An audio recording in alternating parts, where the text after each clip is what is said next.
다니엘서 7장 7절 8절입니다. 이 일 뒤에 내가 밤의 환상들 속에서 보는데 보라, 넷째 짐승은 두렵고 무서우며 심히 강하고 또 큰 쇠 이빨을 가지고 있어서 삼키며 산산조각 내고 그 나머지를 자기 발로 짓밟았더라. 그 짐승은 그것 전에 있던 모든 짐승과 다르고 또 10뿔을 가졌더라. 내가 그 뿔들을 깊이 살펴보는데 보라, 다른 작은 뿔이 그것들 가운데서 나오더니 처음에 뿔들 중의 셋이 그것 앞에서 뿌리채 뽑히더라. 또 보라, 이 뿔에는 사람의 눈 같은 눈들이 있고 또 큰 일들을 말하는 한 입이 있더라. 아멘. 계시록 13장입니다. 1절 2절. 내가 바다의 모래 위에 서서 보니 바다에서 7머리와 10뿔을 가진 한 짐승이 일어나더라. 그의 뿔들 위에는 10개의 관이 있고 그의 머리들 위에는 신성모독하는 이름이 있더라. 내가 본 그 짐승은 표범과 비슷하고 그의 발은 곰의 발 같으며 그의 입은 사자의 입 같은데 용이 자기의 권능과 자기의 자리와 큰 권세를 그에게 주었더라. 아멘. 다니엘서를 펴놓으십시오. 지난주부터 다니엘서의 후반부 예언의 말씀들을 살펴보고 있습니다. 그냥 읽으면 아주 이상하고 괴이한 내용들이지만은 차근차근 그 말씀들을 이해해 가면 세상 사람들은 절대로 알 수 없는 인류의 미래와 종말에 있을 놀라운 일들을 기록해 주셨습니다. 자, 이것을 잘 알아야 올바른 믿음 생활을 할 수 있고 앞으로 있을 많은 핍박 상황에서도 흔들리지 않고 무너지지 않고 오히려 천국의 소망을 가지고 신앙생활을 할 수 있게 됩니다. 그래서 이 부분이 굉장히 중요합니다. 지난주에 이어서 오늘은 네 번째 짐승을 살펴보겠습니다. 7절을 보면은 그 이상한 말씀들이 나오고 있습니다. 쇠이빨을 가졌고 산산조각 내고 뭐 이런 말씀들이 있는데 이거는 보면은 그 앞에서는 사자다, 곰이다, 표범이다 이렇게 어떤 짐승이라고 말할 수 있는데 이 네 번째 짐승은 어떤 한 짐승이라고 말할 수 없는 아주 두렵고 무섭고 강하고 쇠 이빨을 가진 괴이한 짐승이 네 번째로 나타났습니다. 자, 2장에서도 이 내용이 있다 그랬죠. 느부갓네살의 꿈에 나타난 큰 형상, 거기에도 보면은 이 마지막 다리 부분이 쇠로 되어 있습니다. 지금 여기는 쇠 이빨을 가졌다고 그랬죠. 그래서 거기에 보면은 이 큰 형상의 다리에 10발가락이 나오는데 그 10발가락은 여기 7장에서는 10뿔로 나타납니다. 그러니까 같은 겁니다. 발가락과 10뿔. 이거는 적그리스도의 왕국입니다. 8절에도 보면 그 분명히 나타나고요. 7장 19절에서 27절에 쭉 보면은 적그리스도의 왕국에 대해서 기록을 하고 있습니다. 무서운 힘과 파괴력과 또 잔인함, 또 정복력이 앞의 다른 제국들과 비교되지 않을 정도로 아주 무시무시한 짐승이 나타났습니다. 한번 23절을 읽어보죠. 그가 이같이 이르되 넷째 짐승은 땅 위에서 넷째 왕국이 될 터인데 이 왕국은 모든 왕국과 달라서 온 땅을 삼키고 짓밟아 산산조각 낼 것이요. 이 넷째 짐승의 왕국에 대해서 아주 무시무시한 예언의 말씀을 하고 있습니다. 자, 쇠의 나라는 로마입니다. 이 로마는 이탈리아 반도에서 라틴족에 의해서 작은 나라로 시작이 되었습니다. 그러나 나라들을 무자비하게 정복을 해서 지중해 전역을 철권으로 다스리는 대제국으로 성장을 하게 됩니다. 이 시대에, 그러니까 로마 시대의 식민지였던 유대 지역에서 예수님이 탄생하셨습니다. 그러나 로마는 큰 쇠 이빨로 예수 그리스도를 십자가 형틀에서 죽였습니다. 쇠못을 박았죠. 그래서 예수님을 죽였습니다. 철권으로 다스리는 대제국입니다. 그리고 나서 300년 동안 300년 이상 그리스도의 제자들과 크리스찬들을 무섭게 핍박하면서 무수히 죽였습니다. 이게 로마입니다. 그리고 이제 8절을 보게 되면은 다시 한번 읽습니다. 내가 그 뿔들을 깊이 살펴보는데 보라, 다른 작은 뿔이 그것들 가운데서 나오더니 처음에 뿔들 중에 셋이 그것 앞에서 뿌리채 뽑히더라. 또 보라, 이 뿔에는 사람의 눈 같은 눈들이 있고 또 큰 일들을 말하는 한 입이 있더라. 아주 이상하죠? 작은 뿔이 이런 이상한 모습으로 나타납니다. 이게 지금 적그리스도와 그의 왕국에 대한 내용인데요. 2장에서는 이 내용이 게시되지 않았습니다. 여기 지금 7장에만 특별히 이런 내용들이 나오는데, 그런데 이 내용이 뒤에 보면 19절에서 25절에 반복이 되는데요. 아주 자세하고 새로운 내용들이 첨가되어 있습니다. 자, 여기 열 뿔은 로마가 멸망한 후에 열 나라로 나뉘게 될 것을 가리킵니다. 2장에 보면은 다리가 하나인데 발가락이 10개로 나뉘지 않습니까? 이제 그겁니다. 그래서 이 로마가 멸망하면서 열 나라로 나뉘게 되는데 현재 유럽이 로마의 후신입니다. 그러니까 지금 유럽 나라들의 전신이 로마라는 거죠. 자, 이제 곧 예수 그리스도께서 재림을 하실 텐데 유럽의 나라가 전부 10개라는 게 아니라 많은 나라들이 있습니다. 유럽에. 지금 20몇 개인가가 있는데 그 여러 나라들 중에서 뿔처럼 두각을 나타내는 열 나라가 있다는 뜻입니다.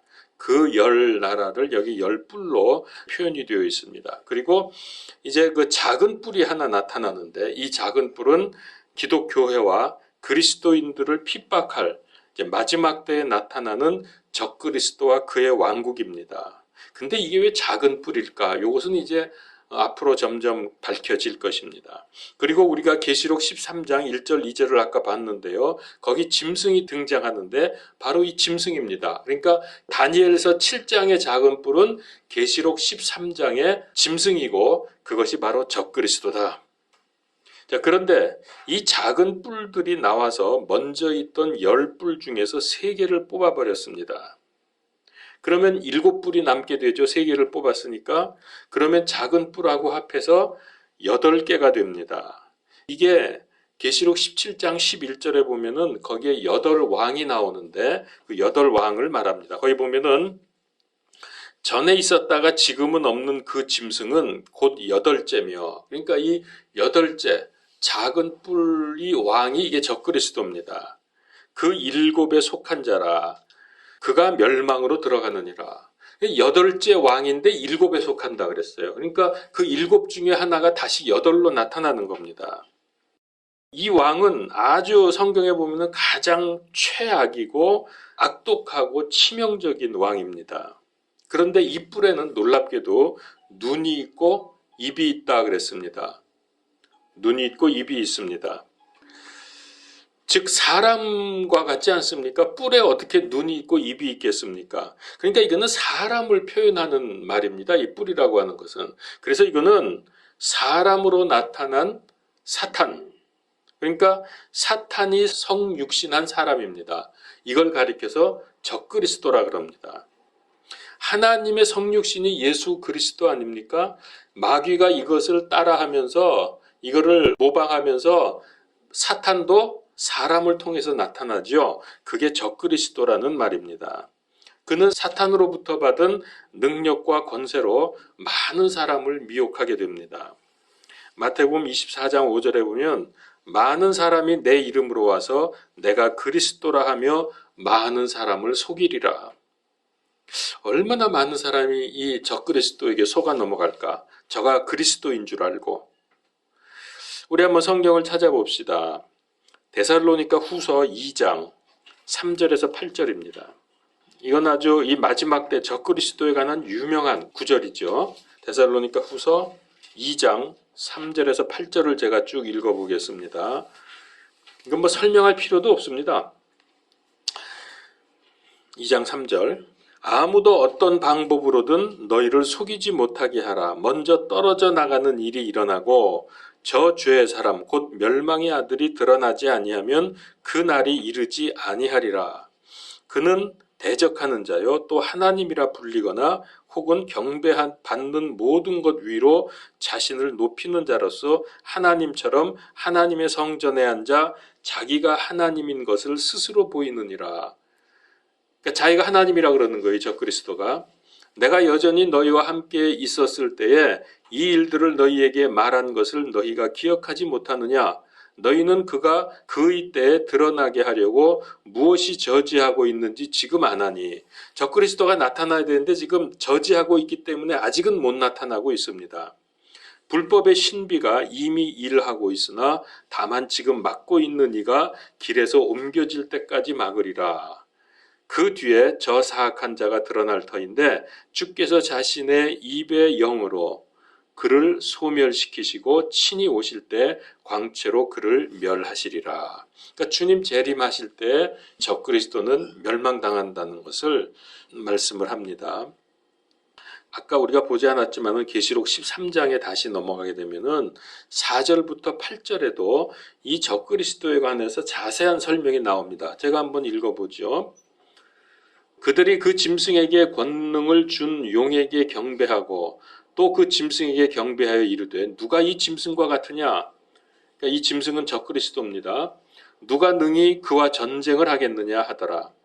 또 용이 그에게 큰 것을 말하며 신성 모독하는 입을 주고, 여기서 용은 사탄이죠. 그러니까 사탄이 적그리스도에게 신성 모독하는 말을 하게 합니다. 또 42달 동안 지속할 권능을 주매 그가 입을 벌려 하나님을 대적하며 모독하되 그분의 이름과 그분의 성막과 하늘에 거하는 자들을 모독하더라. 또 그가 성도들과 전쟁하여 그들을 이기는 것을 허락받고, 그러니까 이제 마지막 때 성도들하고 이 적그리스도하고 전쟁을 하는데 적그리스도가 이깁니다. 그거를 허락을 받았어요. 하나님으로부터. 모든 족속들과 언어와 민족들을 다스리는 권능을 받았으므로 땅에 거하는 모든 자들 곧 세상의 창건 이후로 죽임을 당한 어린 양의 생명책에 이름이 기록되지 않은 자들이 그에게 경배하리라. 이 생명록에 기록되지 않으면은 적그리스도를 따라가서 그를 그리스도라고 믿고 그를 따라간다 그랬습니다. 자, 그러면 이 세상의 패권을 잡은 대형 제국들이 처음에 사자처럼, 그 다음에 곰처럼, 표범처럼 그렇게 나타나다가 이번에는 아주 무섭고 강한 짐승으로 이렇게 순서대로 짐승들이 나타납니다. 그러면서 다른 나라들을 파괴하고 점령하고, 바로 이게 죄로 물든 세상 역사입니다. 서로 죽이고 물어뜯고 강한 자가 이기고 이렇게 되는 거예요. 지금 세상이 그렇지 않습니까? 사자는 빠르고 강합니다. 곰은 사자보다는 느리지만 힘이 셉니다. 표범은 빠르고 얼룩무늬가 있죠. 그래서 아름다운 무늬가 있는 것처럼 제가 말씀드린 대로 지난주에 헬라 철학과 헬라 문화주의를 내세워서 이 세상을 또 지배합니다. 헬라 철학, 헬라 문화는 기독교, 그러니까 하나님의 말씀과 이 반대되는 내용들입니다. 인본주의 철학입니다. 이제 그러다가 넷째 짐승은 가장 강력해서 무섭고 쇠이빨로 닥치는 대로 부숴버리고 짓밟습니다. 자, 여기서 우리가 기억할 것은 우리 그리스도인들은 무자비하고 강력한 짐승들 속에서 살고 있다는 것입니다. 성도들의 집안에도 이런 짐승들이 있습니다. 남편은 주로 안 나오고 부인들만 지금 나오고 있지 않습니까? 그러면 이제 남편들이 시험을 합니다. 자꾸 이제 교회 못 나가게 하고 믿음 생활하는 거 방해하고 넘어뜨립니다. 심지어 교회 안에도 교인처럼 보이지만 자기 이익과 욕심을 채우면서 교회를 어지럽히는 짐승들도 있습니다. 또 그뿐만이 아닙니다. 잘못된 교리, 잘못된 사상을 알게 모르게 누룩처럼 퍼뜨리면서 성도들과 교회를 무너뜨리는 짐승들도 있습니다. 그래서 사도행전 20장 29절 30절에 내가 이것을 아노니 내가 떠난 뒤에 사나운 이리들이, 이것도 짐승이잖아요. 사나운 이리들이 너희 가운데로 들어와 양떼를 아끼지 아니할 것이요 또 너희 중에서도 제자들을 끌어내어 자기들을 따르게 하려고 왜곡된 것들을 말하는 사람들이 일어나리라. 잘못된 교리, 이단 사상 이런 것들을 교회 안에서 퍼뜨린다는 겁니다. 자, 그래서 이런 사람들에게 미혹을 당하거나 속지 말아야 합니다. 이들은 그리스도의 이름으로 교회와 성도들을 핍박하고 무너뜨릴 것입니다. 이리 속에서도 뱀처럼 지혜로워서 먹히지 않도록 깨어 있어야 합니다. 이제 우리가 이런 내용들을 전제로 해서 앞으로 이제 몇 주간 동안 적그리스도에 대해서 성경에서 말씀하시는 내용을 차근차근 살펴보려고 합니다. 깨어있는 그리스도인이라면은 성경 말씀의 중요성을 아무리 강조해도 부족하다는 것을 알고 있습니다. 그런데 우리 시대에 특별히 알아야 할 세 가지, 즉 우리가 신앙생활하면서 어떻게 진행되는가 하는 그 세 가지를 알 필요가 있는데요. 첫 번째는 예수님께서 초림하셔서 십자가 죽음을 통해서 주신 은혜의 복음 혹은 구원의 복음을 이걸 알고 믿어서 하나님의 자녀로 거듭나는 것입니다. 이게 첫 번째 단계라고 할까요? 첫 번째 과정입니다. 이제 그렇게 되면은 그리스도의 몸인 교회의 멤버로 가입이 됩니다. 그 다음에 두 번째는 복음으로 구원받은 하나님의 자녀들은 이제 천국 백성이 되었기 때문에 하나님의 뜻 안에서 어떻게 살아야 하는가 하는 것을 성경을 통해서 배우고 삶에 적용을 하는 것입니다. 그렇게 해서 우리가 단지 그리스도의 몸 안에 들어오는 정도가 아니라 건강한 그리스도의 몸으로서 성장을 하게 됩니다. 이것이 이제 우리가 성화의 과정이죠. 자, 그런데 이제 세 번째 단계가 있습니다. 아주 중요한데요. 마지막 때에 대한 말씀을 배우고 연구해서 재림하실 예수 그리스도를 맞이할 준비하는 삶으로 전환되어야 한다. 지금이 바로 그런 시기입니다. 이제는 그냥 우리가 그리스도인으로서 바르게 산다, 착하게 산다, 봉사하며 산다 정도가 아니라 양심적으로 산다 하는 정도가 아니라 이제는 주님의 재림을 준비하는 삶으로 우리의 삶의 자세가 전환되어야 합니다. 그러면 우리는 아름다운 그리스도의 신부로 단장할 수 있게 됩니다. 자, 이 중 우리는 세 번째에 대해서 지금 집중을 하며 말씀을 나누고 있습니다. 성경에서 예언을 공부할 때에는 그리스도의 재림에 초점을 맞추게 됩니다. 당연히 그럴 수밖에 없죠. 그것이 예언의 정점이기 때문에 그래서 우리가 그리스도의 재림을 많이 공부하게 되는데 성경에 의하면 이 일이 이루어지기 전에 한 중요한 인물이 등장을 합니다. 그러니까 예수 그리스도께서 재림하시기 전에 중요한 인물이 하나 등장을 하는데 그가 적그리스도입니다. 그리고 그의 배후에는 사탄이 있습니다. 신구약을 막론해서 마지막 때에 등장할 특별한 인물, 적그리스도에 대한 말씀이 많이 나옵니다. 그는 많은 이름을 가지고 있고 혹은 그를 지칭하는 말이 많이 나타납니다. 여러 다양한 성경 구절들을 취합해서 이런 것들을 비교하고 분석을 해보면은 적그리스도가 이런 놈이구나 하는 그 실체가 드러나게 하나님께서 우리에게 말씀해 주셨습니다. 먼저 구약에서 그를 지칭하는 용어를 보게 되면 여러 가지 있는데 바벨론 왕, 또 루시퍼, 혹은 작은 뿔, 사나운 얼굴을 하고 숨겨진 글의 뜻을 아는 한 왕, 장차 임할 통치자 또는 그 왕, 그다음에 황폐케 하는 가증한 것, 이런 식으로 표현이 되어 있습니다. 신약에서도 바울은 적그리스도를 향해서 죄의 사람, 멸망의 아들로 또 그 다음에 사악한 자로 표현하고 있고요. 요한은 직접적으로 적그리스도, 그 다음에 짐승 이렇게 표현을 해주고 있습니다. 그리고 예수님께서도 적그리스도에 대해서 말씀을 하셨습니다.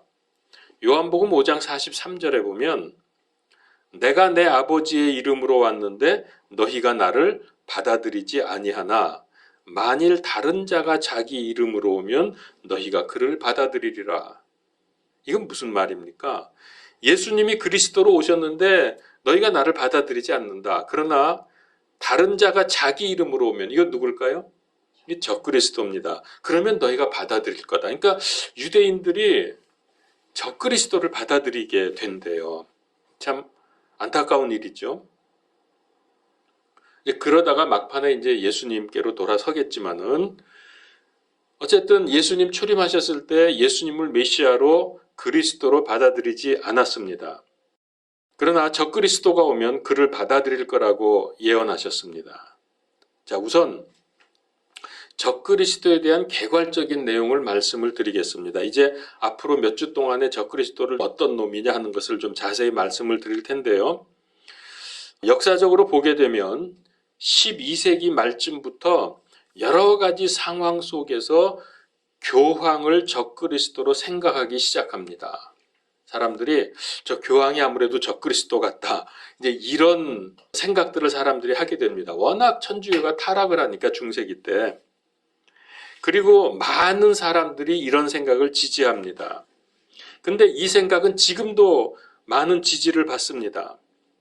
저도 그렇습니다. 저도 교황이 적그리스도일 거라는 생각을 저는 하고 있습니다. 그러나 또 다른 부류에서는 어떤 그런 한 사람이라기보다 천주교라는 그 공동체 혹은 교황 체제 이것을 적그리스도라고 말하는 게 아니냐라고 생각하는 경향도 있습니다. 여러분 성경에 보면 적그리스도라는 용어가 직접 나오는 데가 두 군데가 있습니다. 요한일서 2장 21절에는 뭐라 그랬냐면 예수님께서 그리스도이심을 부인하는 자가 아니면 누가 거짓말하는 자냐? 아버지와 아들을 부인하는 자는 적그리스도니라. 분명히 말씀을 하셨거든요. 그 다음에 요한일서 4장 3절에서도 예수 그리스도께서 육체 안에 오신 것을 시인하지 아니하는 영마다 하나님께 속하지 아니하였나니 이것이 적그리스도의 그 영이니라. 그것에 관하여는 그것이 오리라는 말을 너희가 들었거니와 그것이 지금 이미 세상에 있느니라. 그러니까 적그리스도의 영이라 그랬어요. 예수님의 성육신을 육신으로 오신 것을 부인하게 되면 자 그러면 누가 예수님이 육체로 오신 것을 부인합니까? 그 가장 첫 번째가 유대교잖아요. 그래서 예수님을 죽였잖아요. 그리고 이제 그때부터 시작되었던 영지주의 그 다음에 이제 유니테리아니즘이라고 요거 우리말로는 뭐라고 특별히 번역을 잘 못하겠더라고. 요거 그냥 단일 신론? 그러니까 삼위일체를 믿는 게 아니라 그냥 하나님 한 분만 믿는 그런 교단입니다. 유니테리아니즘. 이건 이제 이단이죠. 이런 것들이 다. 이걸 가리켜서 전부 적그리스도라고 육체로 오신 것을 부인하니까. 그러나 성경은 이 적그리스도가 한 인격체임을 확실하게 말씀을 하고 있습니다. 그러니까 이 요한 1서에서 말씀하시는 적그리스도와 또 다른 적그리스도가 다릅니다. 요한 1서에서 적그리스도는 예수님의 성육신과 하나님의 아들 되심과 그분의 그리스도이심을 부인하는 그런 모든 사람을 가리켜서 다 적그리스도라고 그렇게 지칭을 합니다. 상당히 일반적이죠. 그리스도를 대적하는 자는 다 적그리스도다. 안 믿고 대적하는 자들. 그렇게 보면은 지금도 온 세상에 적그리스도가 굉장히 많죠. 자, 그런데 그런 적그리스도 말고 또 다른 적그리스도가 있습니다. 계시록에서 적그리스도는 한 사람, 한 인격체를 가리킵니다. 자, 성경을 찾습니다. 계시록 13장 18절. 자, 18절. 여기에 지혜가 있으니 지각이 있는 자는 그 짐승의 수를 세어볼지니라. 그것은 어떤 사람의 수요? 그의 수는 666이니라. 666이 여기서 나오거든요. 자, 거기 어떤 사람의 수요? 이게 지금 그 적그리스도 얘기인데 여기 보면은 그 짐승의 수, 적그리스도의 수. 킹제임스 영어 성경으로 보면 It is the number of a man 이렇게 돼 있어요. 그러니까 a man 한 사람의 수란 말이에요. 이게 적그리스도거든. 그러니까 요한 1서에서는 그리스도를 믿지 않고 대적하는 모든 사람을 적그리스도라고 했는데 계시록에서는 적그리스도는 어떤 한 사람이 있다는 거야. 특별한 한 사람. 이 적그리스도는 뭐 그리스도하고 경쟁을 한다든지 그리스도를 따라하는 그런 정도의 사람이 아니라 그리스도를 대적하고 도전하고 그리스도를 제거하려고 하는 그런 적그리스도를 말하는 거예요. 그러니까 이거는 세상에 아마 제 생각에 인류 역사에 태어난 모든 사람 중에서 가장 나쁜 놈, 그게 적그리스도입니다. 자, 그런데 이 둘을, 즉 그리스도와 적그리스도를 비교해 보면은 아주 극명한 차이점을 알 수가 있습니다. 제가 이건 녹음을 위해서 그냥 쭉 성경 구절도 말씀을 드릴 텐데 받아 쓰셔도 되고 안 되면은 나중에 녹음을 들으시면 되겠습니다. 자, 제가 그리스도와 적그리스도를 성경에 근거해서 비교를 해 보겠습니다. 14가지로 비교가 되어 있는데요. 앞에는 그리스도, 뒤에는 적그리스도. 그리스도는 위로부터 오셨다. 요한복음 6장 38절. 적그리스도는 무저갱에서 올라온다. 계시록 11장 7절. 아버지의 이름으로 오셨다. 요한복음 5장 43절. 자기 이름으로 온다. 요한복음 5장 43절. 자신을 낮추셨다. 이거 그리스도 얘기입니다. 앞에는 빌립보서 2장 8절. 적그리스도는 자신을 높인다. 데살로니가 후서 2장 4절. 멸시를 받으셨다. 이사야서 53장 3절, 누가복음 23장 18절. 그러나 적그리스도는 경배를 받는다. 계시록 13장 3절 4절. 후에 높임을 받으셨다. 빌립보서 2장 9절. 후에 불호수로 떨어진다. 이사야서 14장 14절 15절, 계시록 19장 20절. 아버지의 뜻을 행하러 오셨다. 요한복음 6장 38절. 자기의 뜻을 행하러 왔다. 다니엘서 11장 36절. 구원하러 오셨다. 누가복음서 19장 10절. 멸망시키러 온다. 다니엘서 8장 24절. 선한 목자다. 요한복음서 10장 4절에서 15절. 악한 목자다. 스가랴서 11장 16절. 참 포도나무다. 요한복음서 15장 1절. 땅의 포도나무. 계시록 14장 18절. 진리이시다. 요한복음서 14장 6절. 거짓이다. 데살로니가 후서 2장 11절. 거룩하신 분. 마가복음서 1장 24절. 사악한 자. 데살로니가 후서 2장 8절. 슬픔의 사람. 이사야서 53장 3절. 죄의 사람. 데살로니가 후서 2장 3절. 하나님의 아들. 누가복음서 1장 35절. 멸망의 아들. 데살로니가 후서 2장 3절. 경건의 신비로 성육신 하셨다. 디모데전서 3장 16절. 불법의 신비로 육화했다. 데살로니가 후서 2장 7절. 제가 그냥 쭉 말씀드렸는데 둘 비교해 보니까 완전히 정반대 아닙니까? 자, 이렇게 큰 정반대의 차이점이 있는데도 불구하고 예수 그리스도가 누구신지, 성경 말씀이 뭐라고 하셨는지 이걸 제대로 모르면 미혹당하고 무너지고, 그러면 적그리스도 따라가게 되고 원치 않았던 비참한 결과를 맞이하게 됩니다. 그런데 성경에 보니까 적그리스도가 나타나서 자기가 그리스도라고 떠들 때 많은 사람이 미혹당해서 따라간다 그랬어요. 여러분, 우리가 이거 참 복음 정확히 알고 성경 말씀을 잘 공부해서 웬만큼 그냥 이렇게 알아가지고는 속습니다. 다 미혹당한다 그랬어요. 그러니까 정확하게 우리가 말씀의 기초 위에 서야 합니다. 그래서 우리가 정신 차리고 깨어 기도하면서 말씀에 집중을 합시다. 자, 제가 두 구절 말씀드리겠습니다.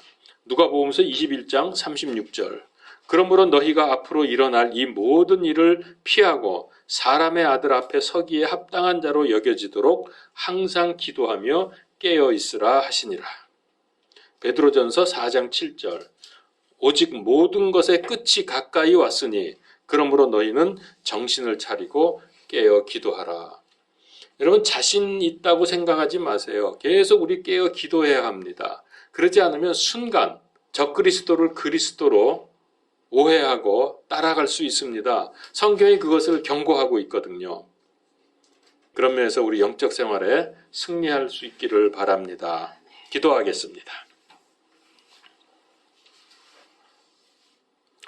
하나님, 이 마지막 때 우리가 경각심을 가지고 주님의 오심을 준비하면서 아름다운 그리스도의 신부로 단장하기를 원합니다. 우리가 이것을 위해서 영적 생활에 성공하고 늘 주님을 바라며 다시 오실 주님을 기다리는 삶이 되게 하여 주시옵소서. 뿐만 아니라 이 구원의 복음, 은혜의 복음을 열심히 마음을 다해서 안타까운 마음으로 증거할 수 있는 믿음을 갖게 하여 주시옵소서. 우리 주변에 얼마나 많은 사람들이 죽어가고 있는지 모릅니다. 마지막 때는 더욱 믿음을 갖기가 어려울 텐데 우리가 이 일에 쓰임받게 하여 주시옵소서.